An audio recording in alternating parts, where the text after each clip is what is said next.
Annyeong! Another day bilang Pinay dito sa Korea. Ang ganda, di ba?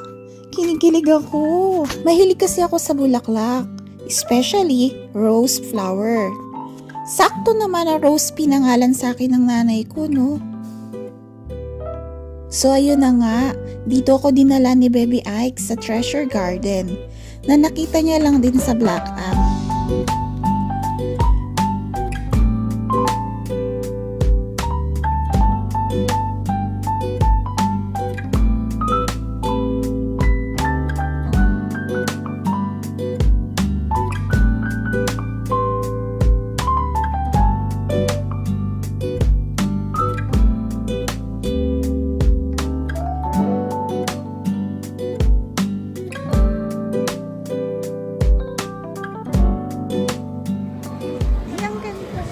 Wala pa naman yan. Kaya maganda pag wala pang tao.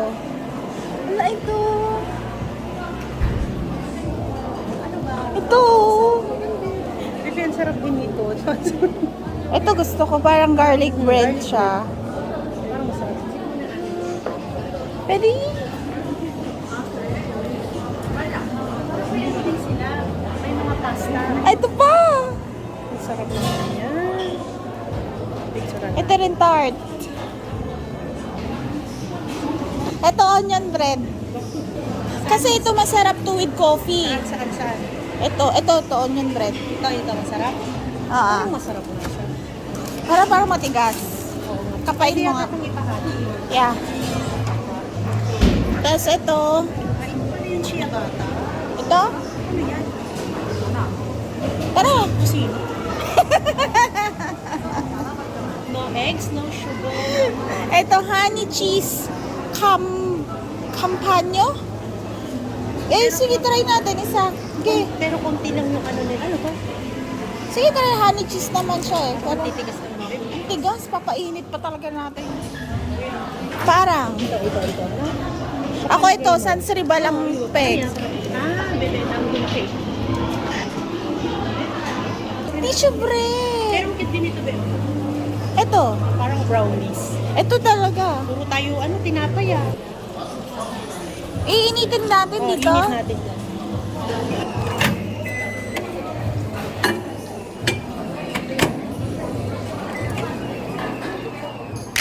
Hala, sige. Kaya ang sexy namin eh. Actually, super opposite ang personality namin ni Bebe Ikes. Introvert ako at extrovert naman siya. Pero pagdating sa foods, aba, magkasundo talaga kami.